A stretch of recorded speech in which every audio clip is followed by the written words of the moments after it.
Welcome to Case Study, Student Design Part 2, where we now go way back when we finished Scientific Method Part 2. Then we delved in this case study of a student who wanted to start designing something, and they went through the Part 1.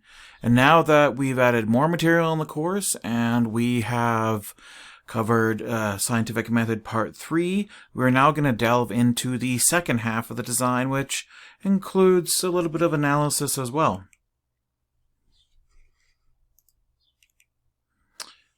Boom.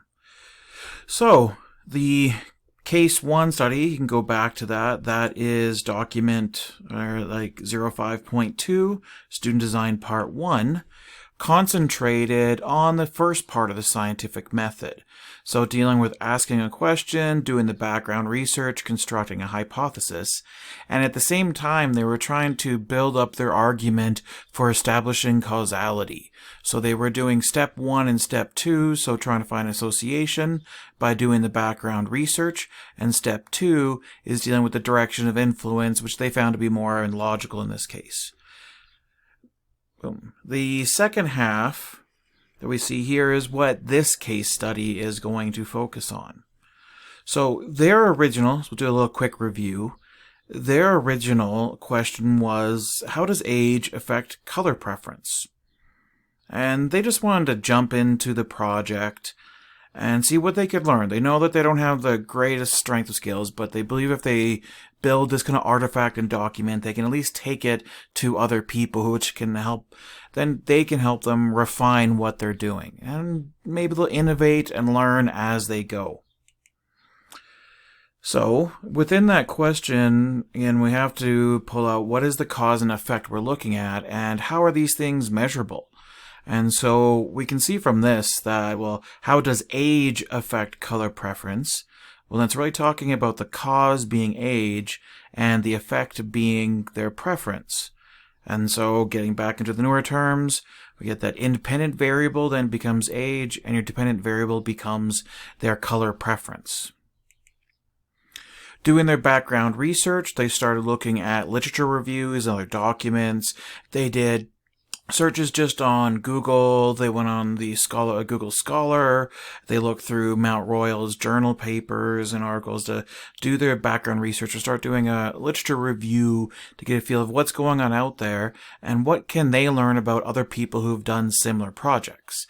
And also hopefully find some information to help them set up their association, since they don't really have any data to set up like a statistical kind of correlation with a correlation coefficient.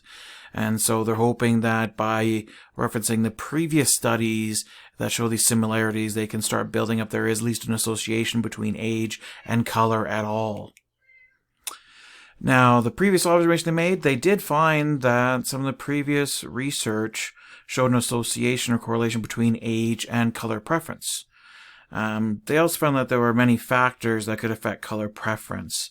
So things like health, geographic location, lived experience, being colorblind, everything like that. And these are all things they realize, well, okay, if they're going to deal with that non-spuriousness, these are probably going to be something they're going to have to work into some form of control into the experimental design as best as they can do. The direction of influence, they found, well, it's really just logical that due to having be a specific age first, then the preference, it's one thing comes before. So it's not something they have to establish that it's color preference before coming for age, and they feel it's just a logical conclusion to this. It's something that maybe someone could challenge, they could find another background, but they're stating their assumption that that they believe that it's just a logical conclusion. They know they need to include different age groups within their study, and that they probably should look into cross-sectional study design. They don't know a lot about it now, but they know that when it now comes to experimental design, there are specific types of experiments out there that they should take, experimental designs that they can research, look into, and see if it fits to their actual design. So they know there's all this tools and wealth of other knowledge out there. If they just look for different experimental designs, research that, and see how it can be applied to their own project. Most of the studies seem to stick to the colors red, green, blue, and yellow, and they decide they'll probably stick with those as minimum colors. And they've also seen that quantifying color preferences in some studies was done by having individuals either numerically rank all the colors from least liked to most liked, or by just picking most liked and least liked. Tallies then were collected by these choices.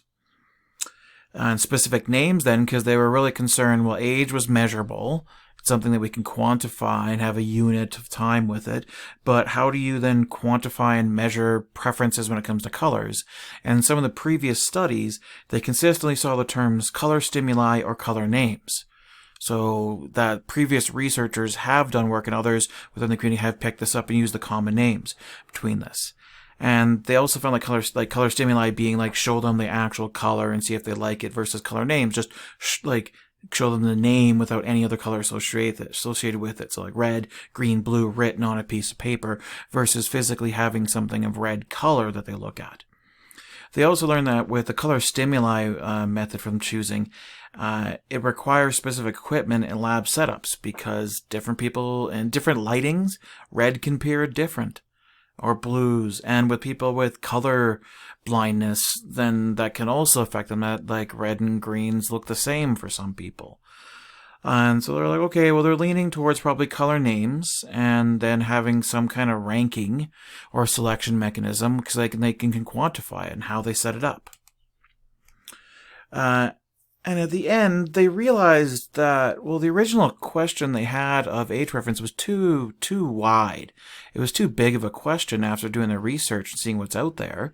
And they realized, okay, well, they wanted to narrow it down to something where they'd have more access to the actual data, and decided to make it more specific to Mount Royal. So they changed their question to be, how does the age of a student who is from Mount Royal University affect their color preference?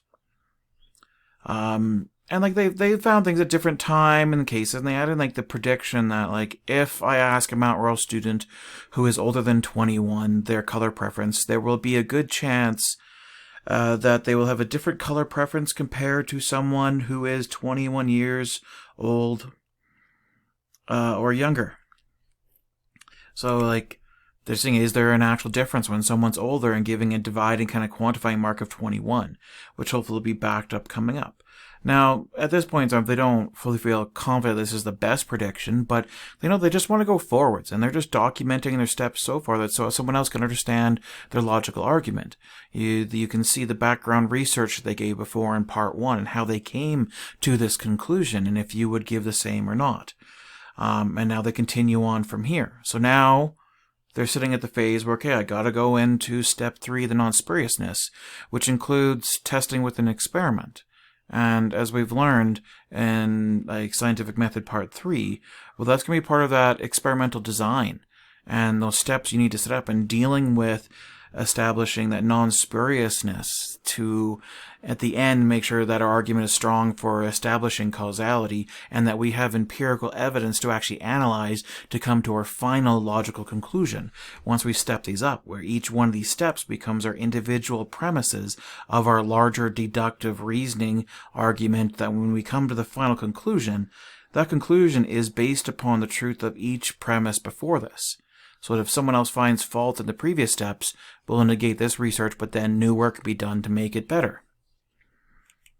So we go back to where we kind of established for this course. It's going to be different everywhere else, but for this course, to give somewhat of a procedural way of going about it, we define that with an experiment, you need to make sure that you've defined your problem and the questions to be addressed. And so this is really more part of part 1, where you're getting your hypothesis and putting your predictions together, but also reflecting back on what other things are important. What are other factors of variability that should be taken into account when it comes to the design of the actual experiment itself. Then defining specifically what is the population under interest, so bringing in our statistical reasoning skills. Determining the need of sampling, if it's needed, the population is too big. Defining what groups we need for actual comparison. So is this a 2-group design? Is it a multi-group design? What is our control in our experiment groups? Do we need to modify something so we still just have groups that can be compared but may not fit the original definitions? And what's the specific procedure that will be used when gathering the data itself? So, define the problem, the question has to be addressed. So we had that already. So how does the age of a student who is from Mount Royal University affect their color preference? And then specifically kind of segregating this between, okay, well, if they're greater than 21, there's going to be some noticeable difference, so statistically significant difference that compared to someone who's below 21 in age. And they did already find that there were some factors of health, geographic location, their lived experience, if they're colorblind, and that you need special equipment if you're doing the color stimuli. So they know these things have to be control variables and how they'll actually have to be set and what will be done with that. Defining the population, well, Mount Royal. They said specifically this is with students from Mount Royal University. So that's a general term, and so now we need to look up and get some stats on that to know, well, how big is that rough population?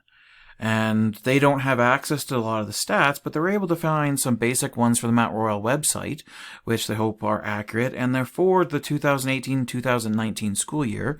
So that's only 1 year ago, and we're sitting currently when this video is being made, and when these slides are being made, is in 2020. So even within a year or two, it may grow or shrink, but it's not going to be too drastic. And these stats, the link is seen here at the bottom. You can check it yourself. It's currently saying that there's roughly 14,562 students that are registered at Mount Royal. So this is through different degree programs and everything else. And roughly 75.2% of these students are from Calgary. 23% are from some locations outside of Calgary, and 1.8% are international credit. So this means more students who are taking courses currently overseas, or I would assume transfer exchange programs. And so there's still a lot of international students that would be living in Calgary that would be considered part of some of these stats, would probably fall within under even that 23% if it's not from Canada. And so we know, well, geographically, if we're taking a sample, it is predominantly from Calgary. And so we'd be able to extract stuff that we feel confident enough at 75.2% that this could relate to Calgary and Mount Royal students. It couldn't talk about schools everywhere in the States. It's good localized to here. And it would play a good role if someone used this study as part of a larger literature review or meta-analysis to then see, well, what happens between larger schools and larger areas. But this would be good for background and inferring stuff for the Mount Royal population. So determining if there's sampling size. Well, they're one student who may be able to get a few people to help as research assistants, but it's going to be too difficult to contact every one of those students and get them to come in and participate within this. It's just not feasible. Within the timeline they have, it would take too long between the academic year to do all of this, and then there'd be new students the next academic year. And so they know, okay, they're going to have to do some sampling. They know that, well, okay, if we're doing science and doing more quantitative kind of methodologies, then probabilistic sampling, so random sampling methods, should be used.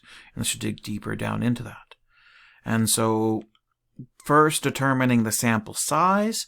Well, you know, capital N being the entire population of being 14,562, they need to determine lowercase n, which represents what is their sample size they need. Now, they still don't feel confident about calculating and knowing everything else. They've just done one Gen Ed course on this. So they take like the suggestion from the teacher to use an online calculator and just work with the basic settings and report the settings that they used.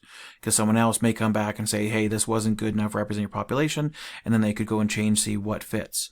So they use the online calculator, the link that's found down here. If you click it, it's already will have everything filled in as exactly was done to generate these numbers, and it came up with a number of 375 students. So overall, they feel if they're understanding this properly, they need to get a minimum of 375 students to participate within this study to be able to draw a good conclusion coming out of this.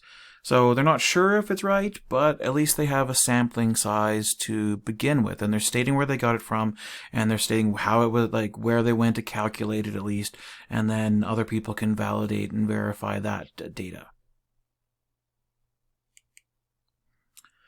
Now, defining the groups and variables and procedures, starting with the groups, well, they know they decided upon right now at least just to stick with two-group design of consider one group being younger and one older. They already had that within their prediction of the actual age of 21 as that kind of marking point. But when they look back and remembering what they learned in the course of a two-group design, is they're supposed to have a control group and an experimental group. And the control group is where the independent variable isn't varied, and the experimental group is where it is varied. And again, we want to have those two things because we want to then see, well, what comes out of the data and what is the differences? And if the differences between the two are large or small enough, depending on the actual context, and they're statistically significant, then you can draw conclusions of, well, okay, which one actually had an overall effect, as long as the entire experiment is set up properly. But they realize, well, they can't really do like a control group because they can't separate the age. In this case, they're going to have to modify it. It's not like, how do we remove age? You can't. But they realize, well, okay, well, maybe if I modify it and I just have my two experimental groups, because I'm really comparing groups of people in this age of being younger and smaller. So maybe I just have two experimental groups, one the younger age, one the older actual age. And they didn't know a lot before this, and they don't know if this works with every single design, but when they were researching stuff and when they realized things coming out of gerontology and other studies that were psychology-based, that specifically within psychology, they were sometimes using, in this case, comparative studies. So similar to the previous steps of comparing between the control group and the experimental group, but in this case, a comparative study is used to determine, quantify a relationship between two or more variables by observing the differences different groups by either choice of circumstances or exposed to different treatments. So in this case, really they're doing the comparative study between the younger group and the older group and that changing age, and so that's our manipulation of the independent variable, but then still just measuring the dependent variable, their color preferences out of both, and within both groups keeping the conditions the same so that they can lock down on the age being the actual difference, and when they define that.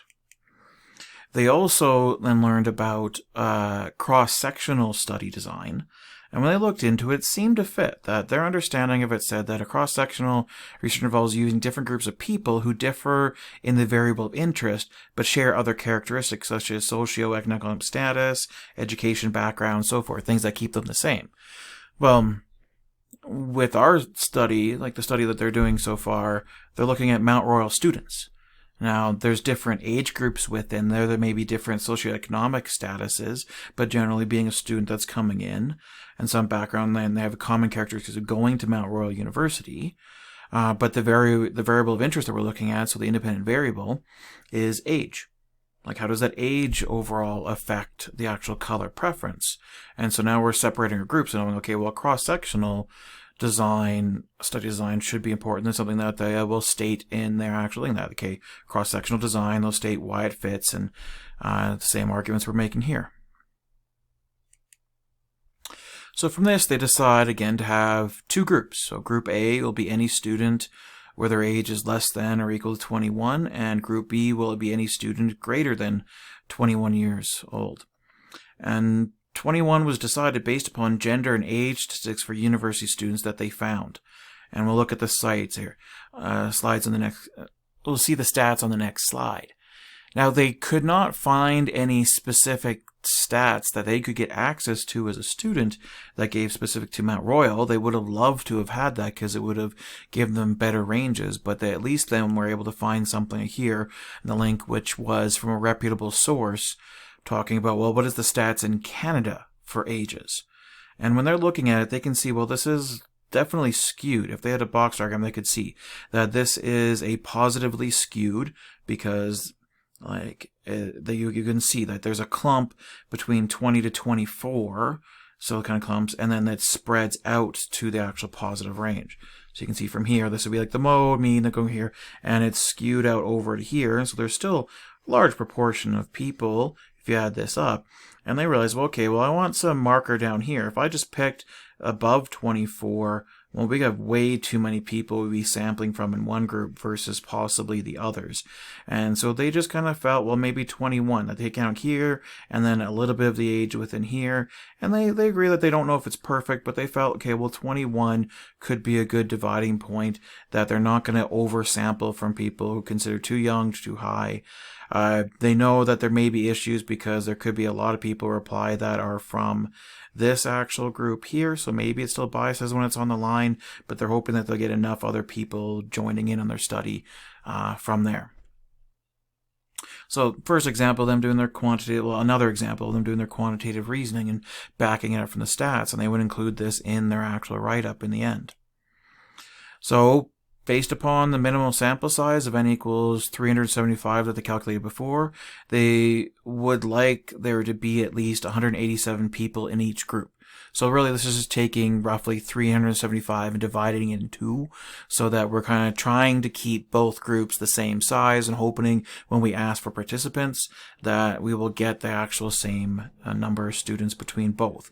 If it's too overweighted in one, it'd be oversampling on one side and kind of biasing the outcome results that they would get. Now, they need to dig deeper into, okay, well, probabilistic sampling methods is a whole family of them, so they need to dig deeper into which one would work for them. Is it simple randomized or something more that would work best for them to use when they're splitting up between the actual groups? Because they already know it's going to be somewhat randomized because they're going to ask for participants. And so when they researched it, they looked into and looked deeper into randomized blocking design. We saw in a video from the Scientific Method Part 3 notes that, with randomized block design, the experimenter divides the subjects into subgroups called blocks, such that variable within the blocks is less than variable between the blocks. And so really here, this means they're taking one variable that it relates to and splitting based upon it, say if it was gender, and splitting into separate blocks from here, or in this case for us being age. That they decide that, well, age will be the blocking variable, and that block 1, which would be group A, is split up based upon age if they're less than or equal to 21, and then block 2 is age 22. So it's going to be built up here. They're getting that probabilistic. They're using randomized blocking design to the best of their knowledge, and they've got to find of how they split this up. And again, this is all stuff that they would include in their write-up to be clear to say where they're coming from. They also realized that, well, they're working with humans, so they should take into some account for ethics and get this reviewed. This, of course, is hard to do, and this is a fictitious situation, and there'd be a lot more to this, but we're keeping it simple for this example. But here, in this case, we'll just say that since they're going to be working with human subjects, they contacted the Institutional Review Board, so the IRB at Mount Royal. There's a link here for ethics compliance. And this is something that all schools and entities that are conducting research have to have in place as these review boards to validate cases where there could be harm to the actual subjects, and that they get this proper approval, and that there's a chain of responsibility put in place that can be validated if this is challenged in the actual future, and to hopefully mitigate past cases like Henrietta Lacks or the Tuskegee experiments or the Milgram experiments. You'd hope for this best. So they know with humans they get this. So working with the board, they gain approval to run the study and to send out a call for possible participants. So they send out an email contacting people that saying if you're interested in being part of the study, and they wait for 2 weeks, and after this point in time, they get, say, 400 students who have contacted them to be participants in their study. So this is partially the random, and it's partially some issues with surveying. They will admit that this is probably self-selection in here, and so there may be some bias because the participants are self-selecting to be part of it, but they have not informed them that it's about age and color preference, that it's just a study based upon color preference of students at Mount Royal University. And so students can be part of that. And we'll talk about this coming up, why they kept some of it hidden. They got approval. And this is more to deal with blind experiments and variability so that people don't realize if it's based on age, they may react differently when they make their choices versus if they make their choice if it's just Mount Royal student. And between both groups, they don't realize which one they're in. So they have they go to 400, and they're reporting this in their write-up, and they give some breakdown statistics of the data as well, so people can get some context on the write-up. And for Group A, they got a total of 205 students. The minimum age was 18, maximum was 21, and the mode was 20. right here. And so that's just telling us there's not more stats. It'd be nice if they included from here, but at least they gave us mode and they know where the peak is. We know the min and max, which fits into the rough ages. And we know the mode, so it means that there's a larger clump, probably around 20, that have participated. And based upon here is they're getting genders, the 43% male, 40% female, and in this case 17% that identify as non-binary or other genders. Here. Group B is any student greater than 21. They got 195 students. And they notice first, okay, well, it's not the exact same number. They're above that 187 that they wanted bare minimum due to the sampling sizes. And they realize, okay, well, the first group had 205, the second group was 195. It's off by 10 students. Okay, in this context, when there's already 100, like close to 200, that 10 students won't sway the data as much, and so they feel that this is okay as a separation that they got for the groups. They find that the minimum age is 22, the maximum age for participants is 55, and that the mode is 24. So there is still a clump what could be considered younger in this case, but it does spread out, so there may be some issues with there. But they still feel that's okay because it's kind of matching up between the two groups and matching up somewhat to what they saw for other demographics. And when they're looking for the split of female to male and non-binary, they're not too far off in each group for themselves, so they hope that this properly represents the entire overall population, and they've at least stated what they've got here, and someone else could validate and say if this does or doesn't in challenge at the beginning, and they haven't kept it hidden. They can see the numbers are here, and people can see when they draw their stats later on. Okay, they can see, okay, well, you based on this, and you did the stats, so this kind of matches up. Maybe you should change this, and they can challenge it, which is what good you want. Someone to be able to see and understand your entire logical reasoning in their argument. So, to help control conditions of color blindness, they plan to use color names instead of the actual color. And other studies have found that background research will show that 4 colors of red, green, blue, and yellow were used, so they plan to use the same ones. So they're following those other studies. And they decide to quantify it by planning to have other participants rank each of the colors from 0 to 10. So for blue, they have to pick a number between 0 to 10, and red, 0 to 10, and so forth. Whereas 0 means they do not like the color at all, and 10 means they like it a lot. And they thought they allow this would be a little bit more of a spectrum of data coming back, especially when it comes to their analysis to see really how did people feel and having a few more discrete steps by having 10. And they're dealing with the color names as one of the control variables to match up, saying that, okay, this is like dealing with one of their, what they think could be a confounding variable or spurious case by trying to use to help control just by using the color names. They've also tried to deal a little bit with age and geographical location and backgrounds by saying, well, the majority of people are from Calgary and they were sampling, so we're roughly the same, and that they were lucky enough to get enough participants in the breakdown that the gender kind of numbers match somewhat to the overall cases. So they hope that this is working for the controls. Maybe someone will challenge this and come back to it, but they're stating their assumptions again, and they're an earlier researcher, so they're trying to at least address that they're there, and they're hoping by their choices that they've hit those control variables. They decide also to include a double-blind experiment, mainly because, one, being blind, if the participants themselves are rational thinkers, realize that it's about age preference, age and color preference, then they'll probably take their own age into account when picking that and thinking, well, it's different if it's for someone older and it could affect overall, and they think that that's an issue. And they also feel, well, they're a student at this school, and they may know some of these people are the participants, and they don't want those people knowing that, okay, well, hey, this is my friend, I want to help them out more, so the way I act is different than if I didn't know it was my friend that was being the researcher, and vice versa. And they don't want to know too much about people's individual choices when there could be some power dynamics. And so they decide that they should also have some information separated.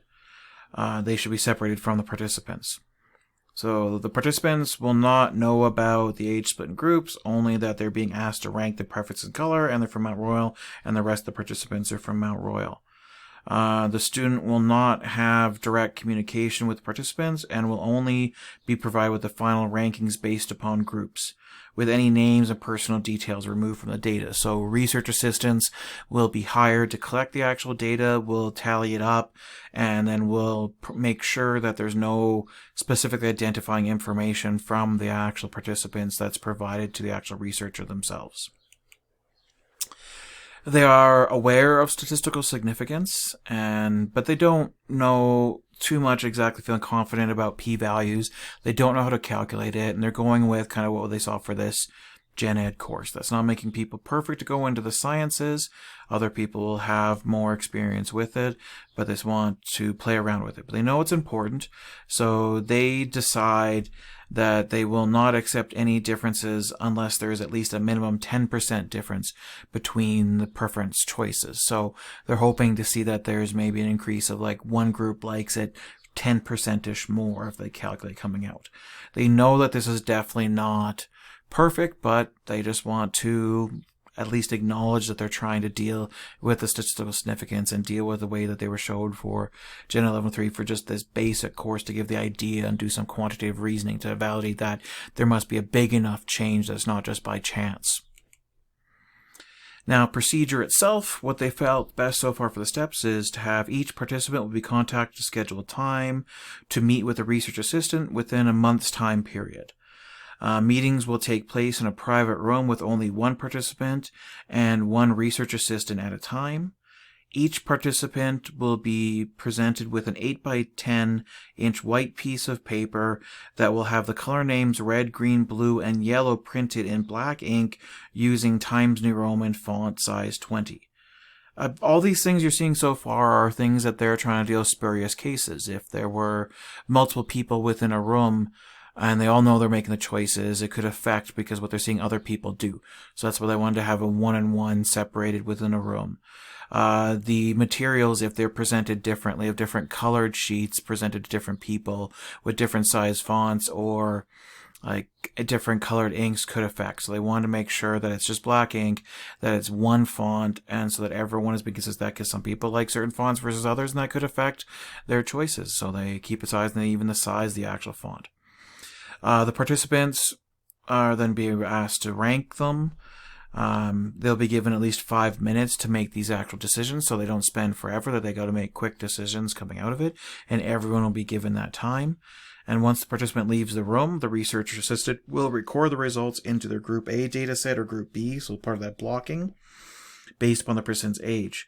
And once all participants have met with the research assistant or assistants, the data will be provided to the actual researcher, so following with that double-blind experiment design. Okay, so we'll assume for right now that all the data has actually been collected.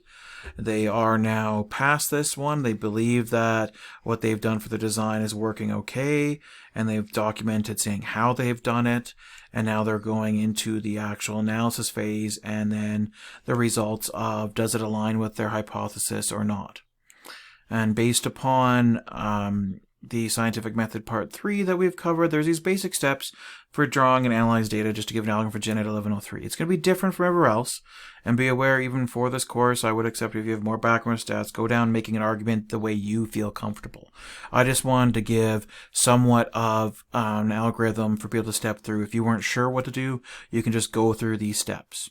By one, again, determining the number lines, so what are the start endpoints, the increments, what is the context, being our smaller and larger numbers better, drawing charts, so box and whisker diagrams or other charts or descriptive statistics to help visualize the actual data if possible, determining the skews, so we at least know if it's skewed more to one side or next, and knowing which measure of centrality and spread should we actually use, and where is the data clumping, and then compare each of them individually and come to some kind of conclusions.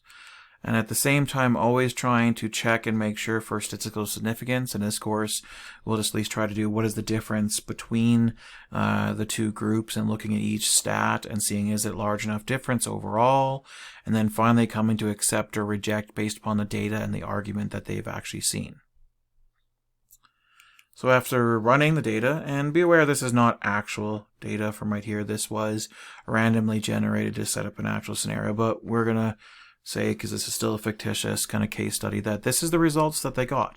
So you can see the group A, what they got, and you got group B, and you can see for each color, they decided that they calculated the stats individually, because they want to then compare the red from, the preference for red from group A to the preference for group B, and go through each of these kind of color preferences and see, okay, what were the overall changes, and was there a change in which color was preferred more or not between them in that kind of overall ranking.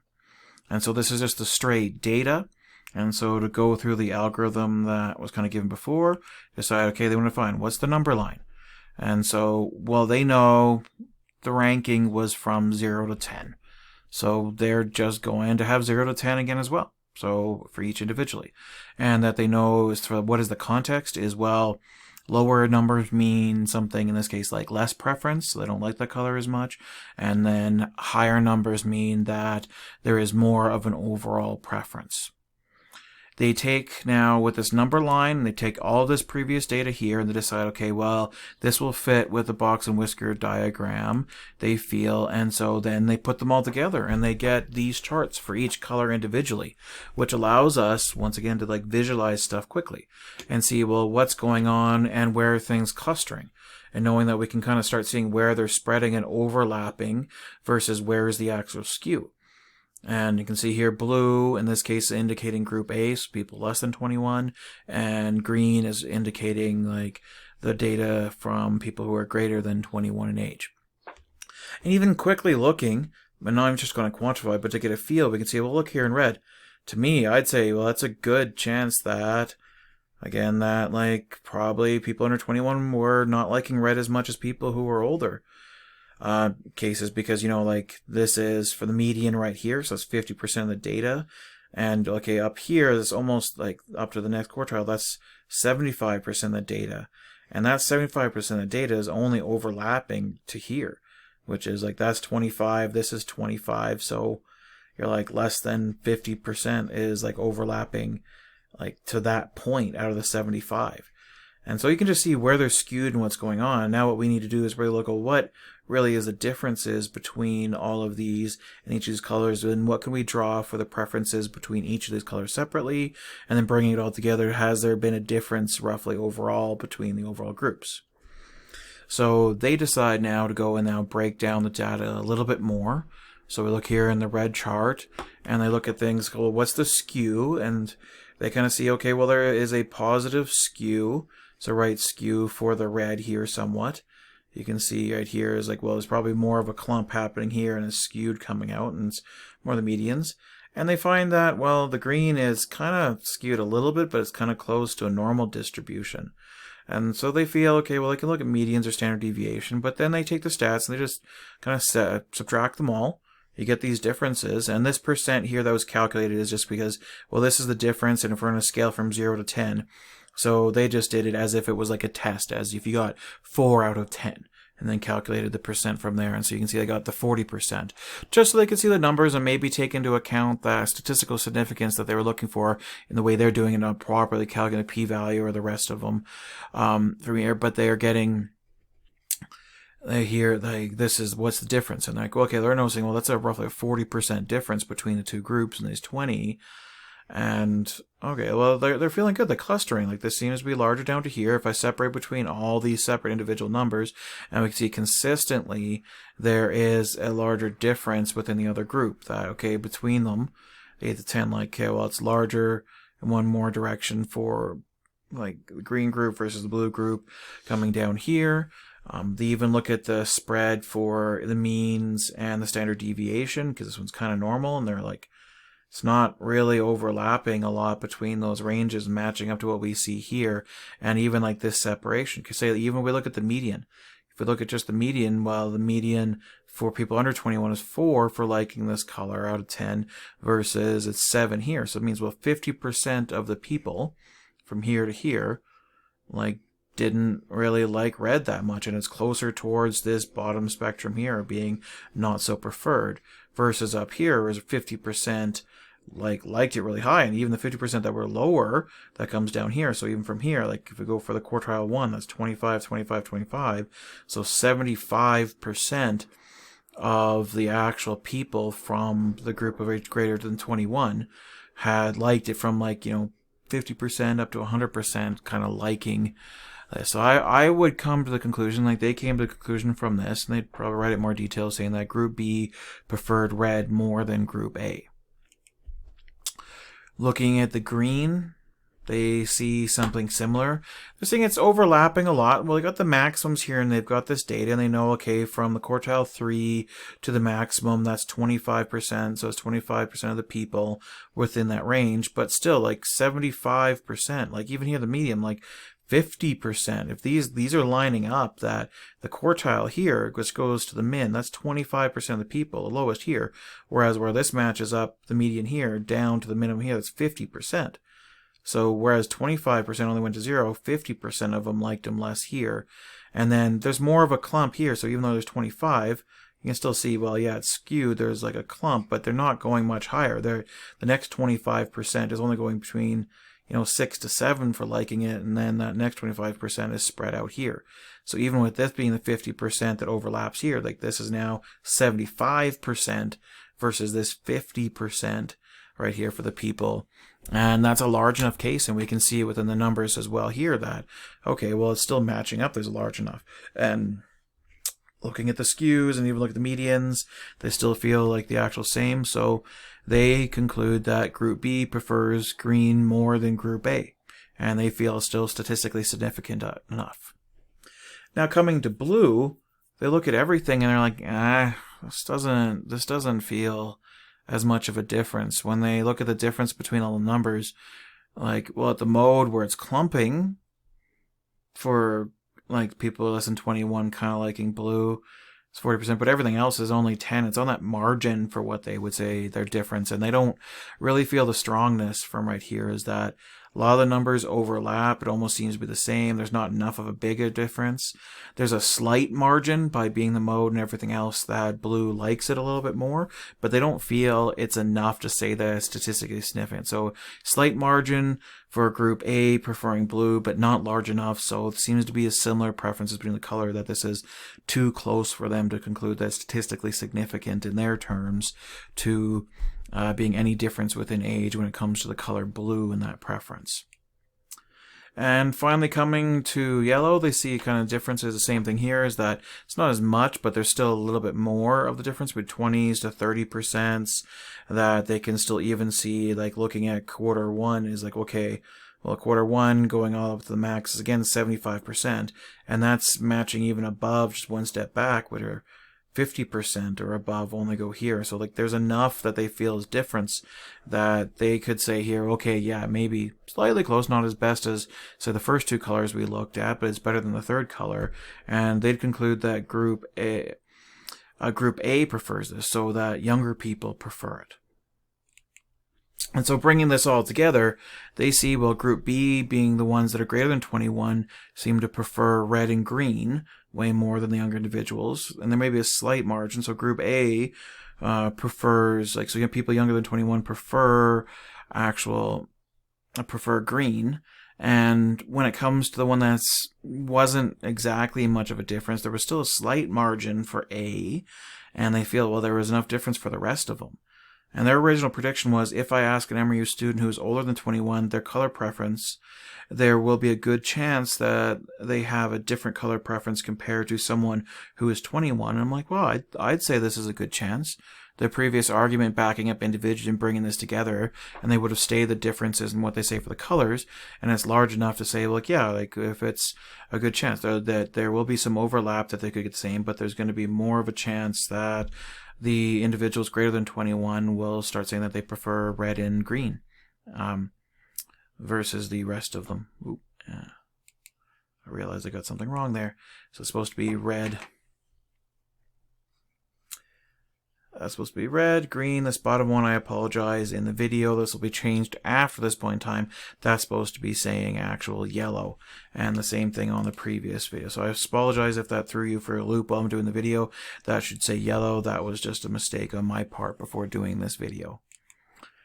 And the fact that, to be honest, that I don't really want to go through recording this again just after that one little mistake. Because we're like one slide from the end, so I apologize. So the final conclusion that they're coming to in the end is that based upon their data analysis, they accept their hypothesis. But they think that the study needs to be redone and related and checked by other scientists in the community at Mount Royal, because they have the beginning point. They thought it was okay, but they think it may need to be done again because of their skill levels. But they're still saying that their final argument they came to, and they've showed all the steps they went from, like the design part 1, design part 2, to get to this conclusion based upon their data and what they found. Okay, at 46 minutes, this was quite a bit for the video already. I hope that this gave you a better feel. It's not always the perfect explanation, but it's supposed to give you a feel of this design and someone who's just attempting it, and then they realize by the end that they can improve as they go. Just as everyone will. And I hope this time, because we're coming near the end of the course, hitting these notes and these videos, and I still hope that everyone's done good and everyone's remembering to take care of themselves so that they can take care of others and hopefully make this world a better place. Until the next slides and almost the end of the course.